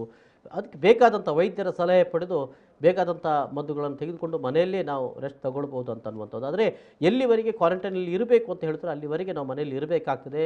ಮನೆಯಲ್ಲಿ ಇದ್ದಂಥ ಉಳಿದ ಸದಸ್ಯರನ್ನು ಕೂಡ ಅವರ ಆರೋಗ್ಯ ಚೆಕಪ್ ಕೂಡ ಮಾಡಿಕೊಳ್ಳುವಂಥದ್ದು ಭಾಳ ಅಗತ್ಯ ಅಂತ ಅನ್ನುವಂಥ ಮಾತನ್ನು ಕೂಡ ಈ ಸಂದರ್ಭದಲ್ಲಿ ಅವರು ಹೇಳಿದ್ದಾರೆ. ಜೊತೆಗೆ ಯಾರೆಲ್ಲ ಸೆಕೆಂಡ್ ಡೋಸ್ಗಾಗಿ ವೆಯ್ಟ್ ಮಾಡ್ತಿದ್ದಾರೆ ಯಾವುದೇ ಕಾರಣಕ್ಕೆ ಆತಂಕಕ್ಕೆ ಒಳಗಾಗಬೇಡಿ. ಇಷ್ಟು ದಿನ ಆಯಿತು, ಅಷ್ಟು ವಾರ ಆಯಿತು, ಇನ್ನೆಲ್ಲ ಇನ್ನೂ ಒಂದು ಎರಡು ವಾರ ಆದ್ರೂ ಕೂಡ ಅದರಿಂದ ಏನು ವೇಸ್ಟ್ ಆಗೋದಿಲ್ಲ ಮೊದಲನೇ ಡೋಸ್ ತೊಗೊಂಡದ್ದು ಅಂತ ಅನ್ನುವಂಥ ಒಂದು ಸಲಹೆಯನ್ನು ಕೂಡ ಕೊಟ್ಟಿದ್ದಾರೆ. ಹಾಗಾಗಿ ಆತಂಕಗೊಳ್ಳಬೇಕಾಗಿದ್ದಿಲ್ಲ. ಮುಂದಿನ ಅವಕಾಶಗಳು ಬಂದಾಗ ಸೆಕೆಂಡ್ ಡೋಸನ್ನು ತೆಗೆದುಕೊಳ್ಳಬಹುದಾಗಿದೆ ಅಂತ ಅನ್ನುವಂಥದ್ದು ಮತ್ತೊಂದು. ಎಸ್, ಮುಂದೆ ನಾವು ನೋಡೋಣ. ಭಾಳಷ್ಟು ಒಂದು ಈ ಹೆದರಿಕೆಗಳನ್ನು ಸೃಷ್ಟಿ ಮಾಡುವಂಥದ್ದು ಆಗ್ತಾ ಇರುವಂಥದ್ದು ನೋಡಿ. ಈಗ 3ನೇ ಅಲೆ ಬರ್ತದಂತೆ, ಅದು ಮಕ್ಕಳಿಗೆ ಕಾಡ್ತದಂತೆ, ಅದನ್ನು ಹೇಳುವ ರೀತಿ ನೋಡಿದರೆ ನಾವೆಲ್ಲ ಕೂಡ ಬೆಚ್ಚಿ ಬೀಳುವಂಥ ಒಂದು ಪರಿಸ್ಥಿತಿಗೆ ಆಗಿಬಿಟ್ಟಿದೆ. ಅಕ್ಟೋಬರ್ನಲ್ಲಿ ಮಕ್ಕಳಿಗೂ ಕಾಡಲಿದೆ ಎನ್ನುವಂಥ ಒಂದು ಆತಂಕ, ಈ ಪೆಡಂಭೂತ, ಮಕ್ಕಳಿಗೂ ಕಾಡಲಿದೆ ಅನ್ನುವಂಥ ಒಂದು ಪೆಡಂಭೂತ ನೋಡಿ. ಈಗಾಗಲೇ ತಜ್ಞ ವೈದ್ಯರ ವರದಿಯೊಂದು ಹೇಳಿದೆ, ಮಕ್ಕಳಿಗೆ ಇದು ಕಾಡ್ತದೆ, ಭಾಳ ಭೀಕರವಾಗಿರ್ತದೆ ಅನ್ನುವ ರೀತಿಯಲ್ಲೆಲ್ಲ ಮಾತಾಡ್ತಾ ಇದ್ದಾರೆ. ಏನಂದರೆ ಹೋದೆಯ ಪಿಶಾಚಿ ಅಂದರೆ ಬಂದೆಯ ಗವಾಕ್ಷಿ ಅಂತ ಹೇಳ್ತಾರಲ್ಲ, ಆ ರೀತಿ ಆಗಿಬಿಟ್ಟಿದೆ. ಹೋದೆಯ ಪಿಶಾಚಿ ಅಂದರೆ ಬಂದೆಯ ಗವಾಕ್ಷಿ ಅನ್ನುವಂತೆ ಈಗ ಏನು 2ನೇ ಅಲೆ ಆಯ್ತಪ್ಪ ಅಲ್ಲಿ ಮುಗೀತೋ ಏನೋ ಅಂತ ಇದ್ದರೆ, ಇಲ್ಲ 3ನೇ ಅಲೆ ಇದೆ, ಅದು ಕೂಡ ಬರ್ತದೆ ಅಂತ. ಮೊದಲನೇ ಅಲೆಯನ್ನು ಹೇಳಿದ್ರು, ಅದು ಬರೋದಕ್ಕಿಂತ 2-3 ತಿಂಗಳೇ ಮೊದಲು ಹೇಳಿದ್ರು ಅದು ಹಿರಿಯರನ್ನು ಕಾಡ್ತದೆ, ವಯಸ್ಕರನ್ನು ಕಾಡ್ತದೆ ಅಂತ. 2ನೇ ಅಲೆ ಬಗ್ಗೆ ಹೇಳಿದ್ರು, ಇಲ್ಲ ಅದು ಯುವಕರನ್ನೇ ಕಾಡ್ತದೆ ಅಂತೇಳಿ. 3ನೇ ಅಲೆ ಬಗ್ಗೆ ಈಗ ಹೇಳ್ತಾ ಇದ್ದಾರೆ, ಇಲ್ಲ ಅದು ಮಕ್ಕಳನ್ನು ಕಾಡ್ತದೆ, ಮಕ್ಕಳಿಗೆ ಕಾಡುವಂಥದ್ದು ಅಂತ ಅನ್ನುವಂಥದ್ದು. ಆದರೆ ಇಲ್ಲಿ ಭಾಳಷ್ಟು ಕಡೆಗಳಲ್ಲಿ ನೋಡುವಾಗ ಇದೊಂದು ರೀತಿಯಲ್ಲಿ ಜನರಲ್ಲಿ ಹೆದರಿಕೆ, ಆತಂಕವನ್ನು ಹುಟ್ಟಿಸಿ ಅವರ ಮನೋಸ್ಥೈರ್ಯವನ್ನು ಕುಗ್ಗಿಸುವಂಥ ಒಂದು ಪ್ರಯತ್ನಗಳು ನಡೀತಾ ಇವೆಯಾ ಅನ್ನೋದು. ಅಂದರೆ ಮೊದಲೇ ಜನರಿಗೆ ಆತಂಕವನ್ನು ಹುಟ್ಟಿಸಿ ಹಾಕೋದು. ಈಗ ಮಕ್ಕಳಿಗೆ ಬರ್ತದಂತ ಆದ ಕೂಡಲೇ ನಾವು ಎಲ್ಲೋ ಮಕ್ಕಳಿಗೆ ಟೆಸ್ಟ್ ಮಾಡಲಿಕ್ಕೆ ಸ್ಟಾರ್ಟ್ ಮಾಡ್ತೇವೆ. ರ್ಯಾಪಿಡಾಗಿ ಟೆಸ್ಟ್ ಮಾಡ್ತಾ ಹೋದಾಗ ಸಹಜವಾಗಿ ಸಿಗಬಹುದು ಕೇಸುಗಳು. ಆಗ ಅದನ್ನೇ ಒಂದಷ್ಟು ಅಂಕೆ ಸಂಖ್ಯೆಗಳನ್ನಂತ ಮಾಡಿಕೊಂಡು ದೊಡ್ಡ ಗಾಬ್ ಮಾಡಿಕೊಂಡು ಅಲ್ಲಿ ಒಂದಷ್ಟು ಏನು ರಣಭೂತ, ಮತ್ತೊಂದು ಮರಣ ಮೃದಂಗ ಅಂಥೇಳಿ ಹೇಳಿಕೊಂಡು ಹೆದರಿಕೆ ಹುಟ್ಟಿಸುವಂಥದ್ದೇನೇ ಇದೆ ಅಲ್ಲ, ಈ ಮನಸ್ಥೈರ್ಯವನ್ನು ಕುಗ್ಗಿಸುವುದನ್ನು, ಈ ಜನರಲ್ಲಿ ಹೆದರಿಕೆ ಆತಂಕ ಹುಟ್ಟಿಸಿ ಮನೋಸ್ಥೈರ್ಯವನ್ನು ಕುಗ್ಗಿಸೋ ಪ್ರಯತ್ನ ನಡೀತದಲ್ಲ, ಇದನ್ನು ನಿಲ್ಲಿಸಬೇಕಾಗಿದೆ. ಇದನ್ನು ನಿಲ್ಲಿಸದೇ ಹೋದರೆ ಇಂಥ ರೋಗಗಳನ್ನು ನಿಲ್ಲಿಸಲಿಕ್ಕೆ ಸಾಧ್ಯ ಇಲ್ಲ. ಈಗಾಗಲೇ ವೈದ್ಯಾಧಿಕಾರಿಯವರು ಮಾತಾಡದ ಕೂಡ ಹೇಳಿದರು, ಆತಂಕವನ್ನು ಹುಟ್ಟಿಸುವಂಥ ಕೆಲಸಗಳು ಆಗಬಾರ್ದು. ಸಾಮಾನ್ಯ ಒಂದು ರೋಗ ಆಗಿದೆ ಇದು, ಇದನ್ನು ಖಂಡಿತವಾಗಿಯೂ ನಮಗೆ ನಿವಾರಿಸಲಿಕ್ಕೆ ಸಾಧ್ಯತೆ ಇದೆ ಅಂಥ ಒಂದು ಸಣ್ಣ ರೋಗ. ಆದರೆ ಹೆದರಿಕೆ ಏನಿದೆ, ಆತಂಕಗೊಳ್ಳುವುದರಿಂದಾಗಲೇ ಇವತ್ತು ಈ ರೋಗಕ್ಕೆ ಎಲ್ಲರೂ ಕೂಡ ಆಸ್ಪತ್ರೆ ಸಿಗೋದು. ಅಂದರೆ ಕೋವಿಡ್ ಬಂದ ಕೂಡಲೇ ನಾನು ಕೋವಿಡ್ ಬಂದ ಕೂಡಲೇ ನಾನು ವೆಂಟಿಲೇಷನ್ ತಗೊಳ್ಬೇಕು ಅಂತ ಅನ್ನುವಂಥದ್ದು, ವೆಂಟಿಲೇಷನ್ಗೆ ಹೋಗಬೇಕು, ಆಸ್ಪತ್ರೆಗೆ ಹೋಗಬೇಕು, ICU ಹೋಗಲೇಬೇಕು ಅಂತ ಅನ್ನುವಂಥ ಒಂದು ಮಾರ್ಗ ಇದು. ಈ ಬೆಡ್ ಬ್ಲಾಕಿಂಗ್ ಅಂತ ಅನ್ನುವಂಥದ್ದು ಇದೇ ರೀತಿಯಾಗಿ ಆಗಿರೋದು. ಎಲ್ಲೋ ನನಗೆ ಬಂದರೆ ಅಂತ ಅನ್ನೋದಕ್ಕೆ ಅದಕ್ಕೆ ಮೊದಲೇ ಹೋಗಿ ಆಸ್ಪತ್ರೆಗಳ ICUವನ್ನು ಬುಕ್ ಮಾಡಿಕೊಳ್ಳುವಂಥ ಪರಿಸ್ಥಿತಿಗೆ ನಾವು ಬಂದರೆ, ಎಲ್ಲಿವರೆಗೆ ನಮ್ಮಲ್ಲಿ ಈ ಆತಂಕದ ಮತ್ತು ಹೆದರಿಕೆಯ ಬಂಡವಾಳವನ್ನೇ ಇವತ್ತು ಲಾಭ ಮಾಡಿಕೊಳ್ಳುವಂಥ ರೀತಿಯಲ್ಲಿ ಆಗ್ತಾ ಇದೆಯಾ? ಅಂದರೆ ಸಮಾಜದಲ್ಲಿ ಹೆದರಿಕೆ ಹುಟ್ಟಿಸಿ ಅದನ್ನೇ ತಮ್ಮ ಬಂಡವಾಳ ಮಾಡಿಕೊಳ್ಳುವ ಈ ಮಾಫಿಯಾಗಳನ್ನು ತಡೆ ಒಡ್ಡುವವರು ಯಾರು ಅಂತನ್ನುವಂಥದ್ದು. ಸಮಾಜದಲ್ಲಿ ಹೆದರಿಕೆ ಹುಟ್ಟಿಸಿ ಅದನ್ನೇ ತಮ್ಮ ಬಂಡವಾಳ ಮಾಡಿಕೊಳ್ಳುವ ಈ ಮಾಫಿಯಾಗಳಿಗೆ ತಡೆ ಒಡ್ಡುವವರು ಯಾರು ಅನ್ನುವಂಥ ಪ್ರಶ್ನೆ ಇವತ್ತು ನಮ್ಮಲ್ಲಿ ಕಾಡ್ತಾ ಇರುವಂಥದ್ದು. ಮಕ್ಕಳಿಗೆ ಬರ್ತಾ ಇದ್ದಾರೆ ಅಂದರೆ ಸಹಜವಾಗಿ ಹೆತ್ತವರು ಅವರು ಗಾಬರಿಗೊಳ್ತಾರೆ. ಮಕ್ಕಳನ್ನೇ ಹೇಗಪ್ಪ ಇದರಿಂದ ನಾವು ಸೇಫ್ ಮಾಡ್ಕೊಳ್ಳುವಂಥದ್ದು, ಈಗಲೇ ಆ ಗಾಬರಿಯನ್ನು ಹುಟ್ಟಿಸೋದು ನಿಜವಾಗಿಯೂ ಕೂಡ ಸರಿಯಾದದ್ದಲ್ಲ. ಇದ್ರ ಬಗ್ಗೆ ಬಹುಶಃ ಯಾವ ತಜ್ಞರ ವರದಿ ಬಂದದ್ದೋ ಏನೋ ಅಂತ ಗೊತ್ತಿಲ್ಲ. ಆದರೆ ಸಂಬಂಧಪಟ್ಟ ಇಲಾಖೆ ಹೇಳಬೇಕಲ್ವೇ? ಇನ್ನೂ ಕೂಡ ಆರೋಗ್ಯ ಇಲಾಖೆ ಅದರ ಬಗ್ಗೆ ಬಹಳ ಸ್ಪಷ್ಟೀಕರಣವನ್ನು ಕೊಟ್ಟಿಲ್ಲ. ಅದನ್ನು ಕೊಡೋದಕ್ಕಿಂತ ಮೊದಲೇ ಯಾವುದೋ ಒಂದು ಸಂಸ್ಥೆಯ ವರದಿ ಮಕ್ಕಳಿಗೆ ಬರ್ತದೆ ಅಂತ ಹೇಳಿ ಅನ್ನುವಂಥದ್ದನ್ನು ಬಹಳ ಗಾಬು ಹುಟ್ಟಿಸುವಂಥ, ಹೆದರಿಕೆ ಹುಟ್ಟಿಸುವಂಥ, ಆತಂಕ ಹುಟ್ಟಿಸುವಂಥ ಕೆಲಸವನ್ನು ಮಾಡ್ತಾ ಇದೆ. ಇದು ಬಹಳ ದೊಡ್ಡ ಒಂದು ಬಹುಶಃ ಈ ಹೆದರಿಕೆಯನ್ನೇ ಬಂಡವಾಳ ಮಾಡಿಕೊಳ್ಳುವಂಥ ಈ ಮಾಫಿಯಾಗಳಿಗೆ ಇದೊಂದು ಲಾಭದಾಯಕವಾಗಿ ಪರಿಣಮಿಸ್ತದೆ. ಇದಕ್ಕೆ ತಡೆಯೊಡ್ಡುವಂಥ ಕೆಲಸಗಳು ಆಗಬೇಕು ಅನ್ನುವಂಥದ್ದು ಬಹಳ ಮಂದಿ ತಮ್ಮ ಅಭಿಪ್ರಾಯಗಳನ್ನು ವ್ಯಕ್ತಪಡಿಸಿರೋದನ್ನು ನಾನಿಲ್ಲಿ ನಿಮ್ಮ ಮುಂದೆ ಇಡ್ತಾ ಇದ್ದೇನೆ. ಓಕೆ, ಮತ್ತೊಂದು ಅಂಶವನ್ನು ನಾನು ನಿಮ್ಮ ಮುಂದೆ ಇಡ್ತಾ ಇದ್ದೇನೆ. ಇದು ಇಷ್ಟ ಆದರೆ ಇದಿತ್ತ ಹಾಗೆ ಅಂದರೆ ಇದೆಲ್ಲ ಯಾವುದಕ್ಕೆ ಲೀಡ್ ಮಾಡಿಕೊಡ್ತದೆ ಅಂತ ಹೇಳಿದ್ರೆ, ಒಂದು ಗಾದೆ ಮಾತು ಅಥವಾ ನಾಣ್ಣುಡಿ, ಜಾಗತಿಕವಾಗಿ ಹೇಳುವಂಥ ನಾಣ್ಣುಡಿ ಇದೆಯಲ್ಲ, ಬೆಂಕಿಯಿಂದ ರೋಮ್ ಹೊತ್ತಿ ಉರಿಯುತ್ತಿದ್ದಾಗ ದೊರೆ ನೀರು ಪಿಟೀಲು ಬಾರಿಸುತ್ತಿದ್ದನಂತೆ ಅಂತ ಅನ್ನೋದು. ರೋಮ್ ಹೊತ್ತಿ ಉರಿಯುತ್ತಿದ್ದಾಗ ದೊರೆ ನೀರು ಪಿಟೀಲು ಬಾರಿಸಿದ್ದನಂತೆ. ಒಂದೆಡೆ ಕೋವಿಡ್-19 ಎಂಬ ರೋಗದ ಬಾಧೆ, ಮತ್ತೊಂದೆಡೆ ಈ ಆಸ್ಪತ್ರೆಗಳ ಅವ್ಯವಸ್ಥೆಯ ಆಗರ, ಆರ್ಥಿಕವಾದಂಥ ಸಂಕಷ್ಟದಲ್ಲೂ ಕೂಡ ಲೂಟಿ ಹೊಡೆಯುವಂಥ ಕೆಲವು ಆಸ್ಪತ್ರೆಗಳು. ಅಂದರೆ ಏನಾದರೂ ಸರಿ ಹೊತ್ತಿ ಉರಿತಾ ಇದೆ, ಅವರು ಕಷ್ಟದಲ್ಲಿದ್ದಾರೆ, 2 ಲಕ್ಷ 3 ಲಕ್ಷ ಏನು ಟ್ಯಾಬ್ಲೆಟ್ ಕೊಡ್ತಾರೆ ಏನೋ ಗೊತ್ತಿಲ್ಲ. ಕೋವಿಡ್ಗೆ ಏನು ಟ್ಯಾಬ್ಲೆಟ್ಗಳು, ಎಷ್ಟು ಖರ್ಚು, ದಿನಕ್ಕೆ 2,000ದಷ್ಟು ಟ್ಯಾಬ್ಲೆಟ್ಗಳ ಚೀಟಿ ಕೊಡ್ತಾರೆ ಸ್ವಾಮಿ ಅಂತ ಕೆಲವರು ಹೇಳ್ತಾರೆ. ಒಂದು ಬೆಡ್ಗೆ 15,000ರಿಂದ 16,000 ರೇಟ್ ಮಾಡ್ತಾರಂತ ಇದೆ. ಇನ್ನು ವೆಂಟಿಲೇಷನ್ ಇಟ್ಟರೆ ಅದಕ್ಕೆ ಕಡಿಮೆಯಲ್ಲಿ 2ರಿಂದ 3 ಲಕ್ಷ ಬಿಲ್ ಮಾಡಿಕೊಂಡು ಬರುವಂಥ ಪರಿಸ್ಥಿತಿ. ಬಡವನಾದರೂ ಹೇಗೆ ಹೊರ ಬರಲಿಕ್ಕೆ ಸಾಧ್ಯ? ಅಂದರೆ ಎಲ್ಲೋ ಖಾಸಗಿ ಆಸ್ಪತ್ರೆಗಳಲ್ಲಿ ಸರ್ಕಾರಿ ಆಸ್ಪತ್ರೆಗಳಲ್ಲಿ ಸಿಕ್ಕಿದರೆ ಸರಿ, ಅದಿಲ್ಲ ಅಂದರೆ ನಮ್ಮ ಪ್ರೈವೇಟ್ ಹಾಸ್ಪಿಟಲ್ಗಳಲ್ಲಿ ಈ ರೀತಿಯಾಗಿ ಇದನ್ನೇ ಒಂದು ದಂಧೆ ಮಾಡಿಕೊಳ್ಳುವಂಥ ರೀತಿಯಲ್ಲಿ ಇದು ಬೆಳೀತಾ ಇದೆ ಅಂತ ಅನ್ನುವಂಥದ್ದು ಕೆಲವರು ಅಭಿಪ್ರಾಯ ವ್ಯಕ್ತಪಡಿಸಿದ್ದಾರೆ. ಸೊ ಇದು ಎಲ್ಲೋ ಒಂದು ಕಡೆಯಲ್ಲಿ ಬೆಂಕಿ ಉರಿತಿದ್ದಾಗ ಅದರಲ್ಲೂ ಕೂಡ ಬೇಯ್ದುಕೊಳ್ಳೋಣ, ಅದರಲ್ಲೂ ಕೂಡ ನಾವೇನಾದರೂ ಅಡುಗೆ ಮಾಡಲಿಕ್ಕೆ ಸ್ಟಾರ್ಟ್ ಮಾಡಬಹುದಾ ಅಂತ ಅನ್ನುವಂಥದ್ದು ಇವತ್ತು ಆಗಿದೆ. ಅಂದರೆ ಉಳ್ಳವರಿಗೆ ಎಲ್ಲವೂ ಲಭ್ಯ, ಇಲ್ಲದವರಿಗೆ ಏನೂ ಇಲ್ಲ ಅನ್ನುವಂಥ ಪರಿಸ್ಥಿತಿ ಇವತ್ತು ಆಗಿಬಿಟ್ಟಿದೆ. ಇದು ಕೇವಲ ರೋಗಕ್ಕೆ ಸಂಬಂಧಪಟ್ಟ ಹಾಗೆ ಮಾತ್ರ ಅಲ್ಲ, ರೋಗ ಒಂದಾಗಿದ್ದರೆ ಇನ್ನೊಂದೆಡೆಯಲ್ಲಿ ಯಾರೆಲ್ಲ ಮಾಡ್ಕೊಂಡಿದ್ದಾರೆ ನೋಡಿ, ಒಂದಷ್ಟು ಎಲ್ಲವೂ ಇದೆ, ತನಗೇನು ತೊಂದರೆ ಇಲ್ಲ ಅಂತನ್ನೋರು ಎಲ್ಲವೂ ಮನೆ ಬಾಗಿಲಿಗೆ ಬರ್ತದೆ, ಆಹಾರವು ಮನೆ ಬಾಗಿಲಿಗೆ ಬರ್ತದೆ, ಇನ್ನು ಬೇಕಾದಂಥ ಏನು ಸೌಕರ್ಯಗಳಿದೆ ಅದೆಲ್ಲವೂ ಕೂಡ ಮನೆ ಬಾಗಿಲಿಗೆ ಬರ್ತದೆ. ಆದರೆ ದುಡಿದು ತಿನ್ನುವ ಜನ ಇದ್ದಾರಲ್ಲ, ಅವರು ಈ ಸಂದರ್ಭದಲ್ಲಿ ಏನು ಮಾಡಬೇಕು? ಮತ್ತೆ ಹೇಳ್ತಾ ಇದ್ದಾರೆ ಲಾಕ್ಡೌನ್ಗಳು ಹಾಕಬೇಕು, 2 ತಿಂಗಳು ಲಾಕ್ಡೌನ್, 3 ತಿಂಗಳು ಲಾಕ್ಡೌನ್ ಹಾಕಬೇಕು ಅಂತ. ಸರಿ, ಲಾಕ್ಡೌನ್ಗಳನ್ನು ಹಾಕಿ, ಆದರೆ ಲಾಕ್ಡೌನ್ ಅನ್ನು ಹಾಕುವ ಸಂದರ್ಭದಲ್ಲಿ ಸರ್ಕಾರಕ್ಕೆ ನೀವೆಲ್ಲರೂ ಕೂಡ ಹೇಳಬೇಕಾಗಿದೆ, ಈ ಸಾಮಾನ್ಯ ಜನ ಮನೆಯಲ್ಲಿದ್ದಾರೆ ದುಡಿದು ತಿನ್ನುವವರು, ಅವ್ರಿಗೇನು ಕೊಡ್ತೀರಾ? ಮುಂದಿನ ದಿನದಲ್ಲಿ ಅವರ ಭವಿಷ್ಯ ಏನು, ಅವ್ರು ಏನು ಮಾಡಬೇಕು ಅಂತನ್ನುವಂಥದ್ದು. ಒಂದೆಡೆಯಲ್ಲಿ ಮೆಸ್ಕಾಂ ಬಿಲ್ ಬಗ್ಗೆ ನೀವೇನು ಮಾತಾಡಲಿಲ್ಲ, ಮತ್ತೊಂದೆಡೆಯಲ್ಲಿ ಅವರ ಬ್ಯಾಂಕ್ EMIಗಳನ್ನು ಕಟ್ಟುವುದರ ಬಗ್ಗೆ ನೀವು ಏನನ್ನೂ ಹೇಳಲಿಲ್ಲ. ಇನ್ನಿತರ ಯಾವುದೇ ಸಮಸ್ಯೆಗಳು ಮುಂದೆ ಮತ್ತೆ ಶಾಲೆಯ ಫೀಸ್ಗಳನ್ನು ಕಟ್ಟುವಂಥ ಒತ್ತಡಗಳು ಬರ್ಬೋದು, ಮತ್ತೊಂದು ಬರ್ಬೋದು, ಇನ್ನೊಂದು ಬರ್ಬೋದು. ಈ ಎಲ್ಲ ಒತ್ತಡಗಳ ನಡುವೆ ಅವರು ಇರಬೇಕು, ಅವರು ಬದುಕಬೇಕು. ಇಂಥ ಸಂದರ್ಭದಲ್ಲಿ ಅವರಿಗೆ ಯಾವ ರೀತಿಯ ಒಂದು ಧೈರ್ಯವನ್ನು ನೀವು ಆರ್ಥಿಕವಾಗಿ ಕೊಡಲಿಕ್ಕೆ ಸಾಧ್ಯ ಆಗಿದೆ ಅಂತ ಅನ್ನುವಂಥದ್ದು ಭಾಳ ಮುಖ್ಯವಾಗಿರುವಂಥದ್ದು. ಸೊ ಇಂಥ ಒಂದು ಸಂದರ್ಭದಲ್ಲೇ ಬಹಳ ಜನ ಆತಂಕಕ್ಕೆ ಈಡಾಗಿದ್ದಾರೆ. ನಮ್ಮ ಜೊತೆಗೆ ಸಾಮಾಜಿಕ ಕಾರ್ಯಕರ್ತರು, ರಾಜ್ಯ DYFI ಮುಖಂಡರು ಆದಂಥ ಮುನೀರ್ ಕಾಟಿಪಳ್ಳ ಅವರು ನೇರ ಸಂಪರ್ಕದಲ್ಲಿದ್ದಾರೆ. ಅವ್ರ ಜೊತೆ ಮಾತಾಡೋಣ. ಮುನೀರ್, ನಮಸ್ತೆ. ನಮಸ್ತೆ ರಾಮದಾಸ್, ಹೇಳಿ. ಬಹಳ ಮುಖ್ಯವಾಗಿ ಒಂದೆಡೆಯಲ್ಲಿ ಆತಂಕ ಮತ್ತು ಹೆದರಿಕೆಯನ್ನು ಹುಟ್ಟಿಸೋದು, ಹೆದರಿಕೆಯನ್ನೇ ಬಂಡವಾಳ ಮಾಡಿಕೊಳ್ಳುವಂಥದ್ದು, ಇದು ಒಂದು ಮಾಫಿಯಾ ಆಗಿಬಿಟ್ಟಿದೆಯೋ ಅಂತ ಕಾಡ್ತಾ ಇದೆ ನನಗೆ. ಆಮೇಲೆ ಜನರು ತುಂಬಾ ಸಮಸ್ಯೆಯಲ್ಲಿದ್ದಾರೆ, ಅದರ ನಡುವೆನೂ ಕೂಡ ತಾವೇನಾದರೂ ಲಾಭ ಮಾಡಿಕೊಳ್ಳೋಣವಾ ಅಂತ ನೋಡುವಂಥ ಪರಿಸ್ಥಿತಿ ಆಗಿಬಿಟ್ಟಿದೆಯಾ? ಏನು ಹೇಳ್ತೀರಿ? ಖಂಡಿತ, ಅದ್ರಲ್ಲಿ ಏನಿಲ್ಲ. ಒಂದು ಕಡೆ ಲಾಕ್ಡೌನ್ ಮತ್ತು ಈ ರೋಗದ ಭೀತಿಯಿಂದ ಜನ ಕಂಗಾಲಾಗಿದ್ದಾರೆ. ನೀವು ಆವಾಗ ಹೇಳಿದ ರೀತಿಯಲ್ಲೇ ಜನರಿಗೆ ಮಾರುಕಟ್ಟೆಗೆ ಹೋಗಿ ಏನಾದ್ರೂ ಖರೀದಿ ಮಾಡುವಂತಹ ಸಾಮರ್ಥ್ಯವಿಲ್ಲದಂತ ಸ್ಥಿತಿಯಲ್ಲಿದ್ದಾರೆ. ಹಸಿವು ಅನ್ನುವಂತಹದ್ದು ಜನರನ್ನ ಈಗ ಬಹುತೇಕ ಒಂದು ವಿಭಾಗದ ಜನರನ್ನ ಇವತ್ತು ಕಿತ್ತು ತಿಂತಾ ಇದೆ. ಅದೇ ಸಂದರ್ಭದಲ್ಲಿ ಅದನ್ನು ದುರುಪಯೋಗ ಮಾಡುವಂತ ಬೇರೆ ಬೇರೆ ಶಕ್ತಿಗಳಿದಾವೆ. ಅವು ಒಂದು ಈ ಅಗತ್ಯ ವಸ್ತುಗಳ ಒಂದಿಷ್ಟು ಕಾಳದಂಧೆ ಮಾಡೋದು, ದರ ಎಸ್ ಸರ್, ಮಾತಾಡಿ. ಈ ಔಷಧಿಗಳು ಮತ್ತು ಆಸ್ಪತ್ರೆಗಳವರು ಮಾಡ್ತಾ ಇರುವಂತಹ ಒಂದು ಇದೆಯಲ್ಲ, ಜನರನ್ನ ಈ ಭಯವನ್ನ ದುರುಪಯೋಗ ಪಡಿಸ್ತಾ ಇರುವಂತಹದ್ದು, ಅದಂತೂ ನಮ್ಗಂತೂ ಬಹಳ ಆತಂಕ ಆಗ್ತಾ ಇದೆ. ಈ ರೀತಿಯಲ್ಲಿ ಆಗ್ಬಿಟ್ರೆ ಜನ ಯಾವ ರೀತಿ ಬದುಕಬಹುದು ಅಂತ. ಇವತ್ತು ಕೊರೋನಾ ಸೋಂಕಿಗೊಳಗಾಗಿ ಒಂದು ಮನೆಯ 2 ಜನ 3 ಜನ ಆಸ್ಪತ್ರೆ ದಾಖಲಾಗಿರುವಂತಹದ್ದು ನಮ್ಮ ಕಣ್ಣ ಮುಂದೆ ಇದೆ.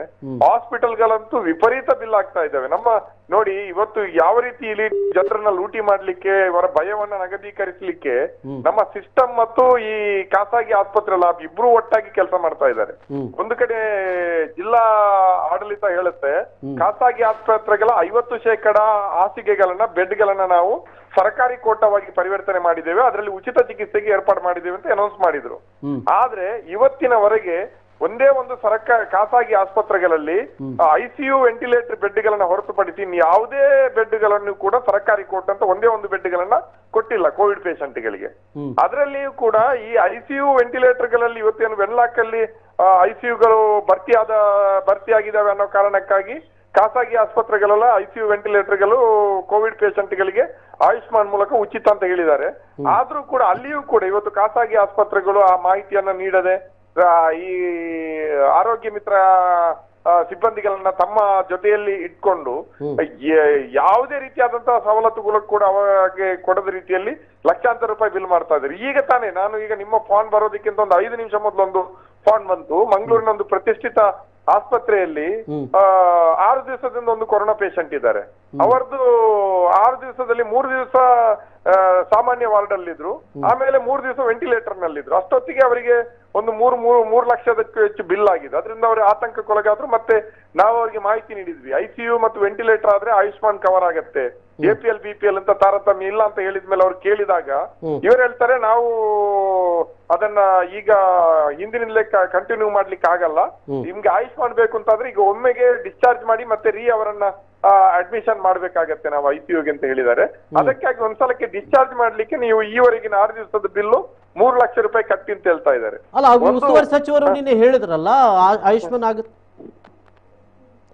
ಆಯುಷ್ಮಾನ್ ಆಗ್ತದೆ ಅಂತ ಹೇಳಿ ಉಸ್ತುವಾರಿ ಸಚಿವರು ಮತ್ತು ರಾಜ್ಯದ ಆರೋಗ್ಯ ಅಧಿಕಾರಿಗಳು ಕೂಡ ಹೇಳಿದ್ದಾರೆ. ಆದ್ರೂ ಕೂಡ ಖಾಸಗಿ ಆಸ್ಪತ್ರೆಗೆ ಬೆಲೆ ಕೊಡ್ತಾ ಇಲ್ಲ ಅಂತ ಆಯ್ತಾಯ್ತು. ಈ ಉಸ್ತುವಾರಿ ಸಚಿವರು ಈ ಶಾಸಕರುಗಳು ಎಲ್ಲಿದ್ದಾರೆ ಅಂತ ಮೊದಲು ನಾವು ಹುಡುಕ್ಬೇಕಾಗ್ತದೆ. ಅಧಿಕಾರಿಗಳಿಗೆ ಅವರು ಒಂದಿಷ್ಟು ಬ್ಯಾಲೆನ್ಸ್ ಮಾಡ್ತಾ ಇದ್ದಾರೆ ಅಧಿಕಾರಿಗಳು. ಅವರು ಒಂದು ಕಡೆ ಜನರ ಜೊತೆ ನಿಲ್ಲೋದೋ, ಇನ್ನೊಂದು ಕಡೆ ಖಾಸಗಿ ಆಸ್ಪತ್ರೆಗಳ ಲಾಬಿಗಳನ್ನ ಸಮಾಧಾನ ಪಡಿಸೋದಂತ ಅವರಿಗೆ ಗೊತ್ತಾಗ್ತಾ ಇಲ್ಲ. ಎಲ್ಲ ಈ ಖಾಸಗಿ ಆಸ್ಪತ್ರೆಗಳು ಕೂಡ ನಮ್ಮ ಜನಪ್ರತಿನಿಧಿಗಳನ್ನ ತಮ್ಮ ಜೇಬಲ್ಲಿ ಇಟ್ಕೊಂಡಿದ್ದಾರೆ. ಒಂದು ಕಡೆ ಜಿಲ್ಲಾಧಿಕಾರಿ ಒಂದು ಸರ್ಕ್ಯುಲರ್ ಬರ್ತದೆ, ಇನ್ನೊಂದು ಕಡೆ ಉಸ್ತುವಾರಿ ಸಚಿವರು ಶಾಸಕರುಗಳು ಸಂಸದರು ಒಂದು ಸ್ಟೇಟ್ಮೆಂಟ್ ಕೊಡ್ತಾರೆ ಎಲ್ರಿಗೂ ಉಚಿತ ಅಂತ. ನಾವು ಬೇಕಾದ್ರೆ ನಾಳೆನೆ ಬಹಿರಂಗವಾಗಿ ನಾವು ಒಂದು ಚರ್ಚೆಗೆ ಅಥವಾ ಬಹಿರಂಗವಾಗಿ ಆಸ್ಪತ್ರೆಗಳ ವಿಸಿಟ್ಗೆ ನಾವು ರೆಡಿ ಇದೀವಿ ಜಿಲ್ಲಾಡಳಿತ ಜೊತೆಯಲ್ಲಿ. ಇಡೀ ದಕ್ಷಿಣ ಕನ್ನಡ ಜಿಲ್ಲೆ ಒಂದೇ ಒಂದು ಖಾಸಗಿ ಆಸ್ಪತ್ರೆಯಲ್ಲಿ ಒಂದೇ ಒಂದು ಬೆಡ್ ಅನ್ನ ಇಷ್ಟರವರೆಗೆ ಸರ್ಕಾರಿ ಕೋಟ ಅಂತ ಹೇಳಿ ಉಚಿತ ಚಿಕಿತ್ಸೆ ನೀಡೇ ಇಲ್ಲ. ಕೇವಲ ICU ನಲ್ಲಿರುವಂತಹ ರೋಗಿಗಳಿಗೆ ಅಷ್ಟೇ ಆಯುಷ್ಮಾನ್ ಕವರ್ ಆಗುತ್ತೆ. ಅದು ಕೂಡ ಹೆಚ್ಚಿನ ಆಸ್ಪತ್ರೆಗಳು ಅವರು ಎಂಟರ್ ಆಗುವಾಗ್ಲೇ ಆಯುಷ್ಮಾನ್ ಅಂತ ಆದ್ರೆ, ಇದು ICU ಪೇಷಂಟ್ ಅಂತ ಆದ್ರೆ ಯಾವುದೇ ಕಾರಣಕ್ಕೂ ನಮ್ಮಲ್ಲಿ ಆಯುಷ್ಮಾನ್ ಬೆಡ್ಗಳು ಲಭ್ಯ ಇಲ್ಲ ಅಂತ ಹೇಳ್ತಾರೆ. ಮತ್ತೆ ಕೆಲವರು ನಮ್ದು 50% ಅಷ್ಟೇ ಸರ್ಕಾರಿ ಕೋಟ ಇರೋದು, ಆ 50% ICU ಬೆಡ್ಗಳು ಈಗಾಗಲೇ ಭರ್ತಿ ಆಗಿದೆ ಅಂತ ಹೇಳಿ ಅವರನ್ನ ದಾರಿ ತಪ್ಪಿಸ್ತಾರೆ. ಅದರ ಜೊತೆಯಲ್ಲಿ ಇನ್ನು ಅವರಿಗೆ ಇನ್ನು ಬೇಕಾದ ಡಾಕ್ಟರ್ಗಳನ್ನ ಇಟ್ಕೊಂಡಿದ್ದೀರಿ ನೀವು. ಬೇರೆ ಹಲೋ ಕೇಳ್ತಾ ಇದೆ ನೀವು ಬೇರೆ ಬೇರೆ ಡಾಕ್ಟರ್ಗಳನ್ನ ನಾವು ಕರೆಸಿದ್ದೇವೆ. ನಾವು ನಿಮ್ಮ ಬೇರೆ ಬೇರೆ ಅನಾರೋಗ್ಯಗಳು, ನಿಮ್ಮ ದೇಹದ ಬೇರೆ ಬೇರೆ ರೋಗಗಳನ್ನ ಪತ್ತೆ ಮಾಡ್ಲಿಕ್ಕೆ ನಾವು ಹಲವಾರು ಪರೀಕ್ಷೆಗಳನ್ನ ನಡೆಸಿದ್ದೇವೆ.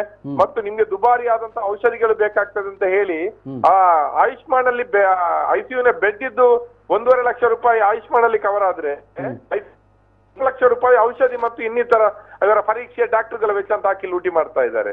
ಪಕ್ಕಾ ದಂಧೆ ಮಾಡ್ತಾ ಇದ್ದಾರೆ. ಯಾವ ಸಚಿವರು ಯಾವ ಶಾಸಕರ ಮಾತುಗಳು ಕೂಡ ನೀವು ನಂಬೇಡಿ. ನೀವು ಮಾಧ್ಯಮದವರೇನು ಅವರು ಹೇಳಿದ್ದನ್ನ ನೀವು ಬ್ರೇಕಿಂಗ್ ಅಂತ ಹೋಗ್ತೀರಿ. ಜನರ ಜೊತೆ ನಿಂತ ಜಿಲ್ಲಾಡಳಿತ, ಜನರಿಗೆ ಒಂದಿಷ್ಟು ನೆಮ್ಮದಿ ಕೊಟ್ಟಂತ ಉಸ್ತುವಾರಿ ಸಚಿವರು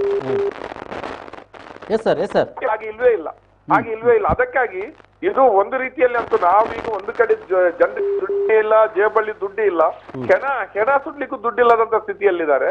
ಆದ್ರೆ ಇದನ್ನ ದುರುಪಯೋಗ ಮಾಡೋದಿದೆಯಲ್ಲ, ಇದು ಶೇಮ್. ನಾನು ನಿನ್ನೆಯಿಂದ ಕನಿಷ್ಠ 7-8 ಪೇಷಂಟ್ಗಳನ್ನ ಅಟೆಂಡ್ ಮಾಡಿದೆ. ಇವತ್ತು ಬೆಳಿಗ್ಗೆ 2 ಪೇಷಂಟ್ಗಳನ್ನ ಒಂದು ಪ್ರೈವೇಟ್ ಹಾಸ್ಪಿಟಲ್ ಅಲ್ಲಿ ICU ನಲ್ಲಿ ಇದ್ದದ್ದು ಅವರನ್ನ ನಾನು ಆಯುಷ್ಮಾನ್ಗಾಗಿ ಕನ್ವರ್ಟ್ ಮಾಡ್ಲಿಕ್ಕೆ ನನ್ನ ಎಲ್ಲಾ ಸಂಘಟನೆಯ ಶಕ್ತಿಯನ್ನ ಬಳಸಿದೆ. ಈಗ 2 ಕೇಸ್ ನನ್ನ ಕೈಯಲ್ಲಿದೆ. ಯಾರು ಖಾಸಗಿ ಆಸ್ಪತ್ರೆಗಳಂತ ಅವರ ಆಗಿದ್ದೇ ಆಟ. ಆ ಜಿಲ್ಲಾಧಿಕಾರಿಗಳನ್ನು ಕೂಡ ಅವ್ರು ಕೇರ್ ಮಾಡಲ್ಲ, ಅಷ್ಟು ಪವರ್ಫುಲ್ ಇದ್ದಾರೆ.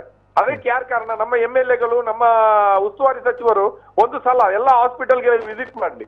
ಮತ್ತೆ ಇನ್ನೊಂದು ಹೇಳ್ತಾ ಇದ್ದೀನಿ ರಾಮದಾಸ್ ನೋಡಿ, ಅವರಿಗೆ ಕೊಡ್ತಾ ಇರುವಂತ ಲೆಕ್ಕ ನಮ್ಮಲ್ಲಿ ಇರುವಂತ 50% ಇದು ICU ಬೆಡ್ಗಳನ್ನ ನಾವು ಸರ್ಕಾರಿ ಕೋಟದಲ್ಲಿ ಕೊಟ್ಟಿದ್ದೀವಿ, ಅದೆಲ್ಲವೂ ಭರ್ತಿ ಇದೆ ಅಂತ. ಆದ್ರೆ ನಿಮ್ಗೆ ಎಲ್ಲಾದ್ರೂ ಕೂಡ ನೀವು ನೋಡಿದಾರ? ಇವರಿಗೆ ಜಿಲ್ಲಾಡಳಿತ ಒಂದು ಮಾಡ್ಲಿ, ದಿನಕ್ಕೆ ಎಷ್ಟು ICU ಬೆಡ್ಗಳು ಯಾವ್ಯಾವ ಆಸ್ಪತ್ರೆಯಲ್ಲಿ ಸರ್ಕಾರಿ ಕೋಟದಲ್ಲಿ ಭರ್ತಿ ಆಗಿದೆ, ಎಷ್ಟು ಡಿಸ್ಚಾರ್ಜ್ ಆಗ್ತಾ ಇದೆ, ಎಷ್ಟು ಸೀಟ್ಗಳು ಬೆಡ್ಗಳು ಖಾಲಿ ಇದೆ ಅಂತ ಇವರ ಹತ್ರ ಮಾಹಿತಿಯೇ ಇಲ್ಲ.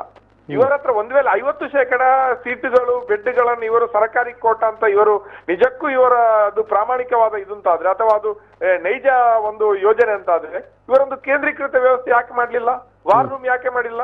ಖಾಸಗಿ ಆಸ್ಪತ್ರೆಗಳಲ್ಲಿ ಇರುವಂತಹ 50% ಬೆಡ್ಗಳು ICU ಸೇರಿದಂತೆ ಬೆಡ್ಗಳನ್ನ ರೋಗಿಗಳಿಗೆ, ಕೋವಿಡ್ ರೋಗಿಗಳಿಗೆ ಹಂಚಲಿಕ್ಕೆ ಯಾವ ಕ್ರಮ ಇಟ್ಕೊಂಡಿದ್ದಾರೆ?